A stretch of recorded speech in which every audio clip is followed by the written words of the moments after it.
France aux couleurs du drapeau national, les Maliens ont manifesté en masse contre les sanctions ouest-africaines qui frappent la junte qui a repoussé les élections, mais aussi la transition de plusieurs années.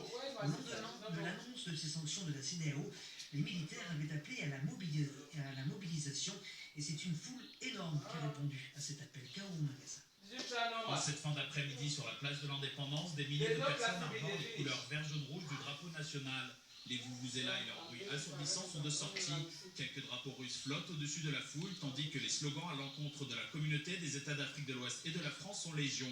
Comme bon nombre de manifestants, Modibo Koné est très remonté. Le Mali en a marre de la France. Le Mali en a marre du CEDEAO.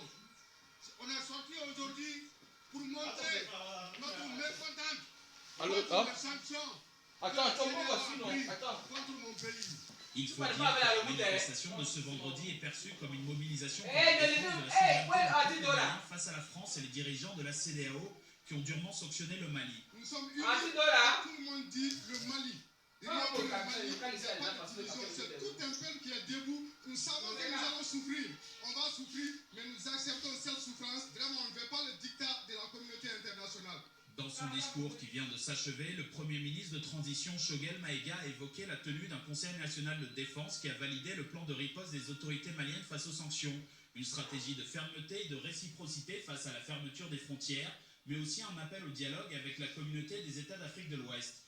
K.O. Magassa, Bamako, RFI. Et des rassemblements également dans les autres grandes villes du pays, Kai, Bougoni, Koutiala, Ségou dans le sud ou encore Mopti dans le centre. Et le constat est le même, mobilisation massive, et pendant que les Maliens défilaient dans les rues, le président de la transition, le colonel Goïta, a présidé un conseil supérieur extraordinaire de la défense nationale et validé un plan de riposte gouvernementale pour répondre aux sanctions de la CEDEAO.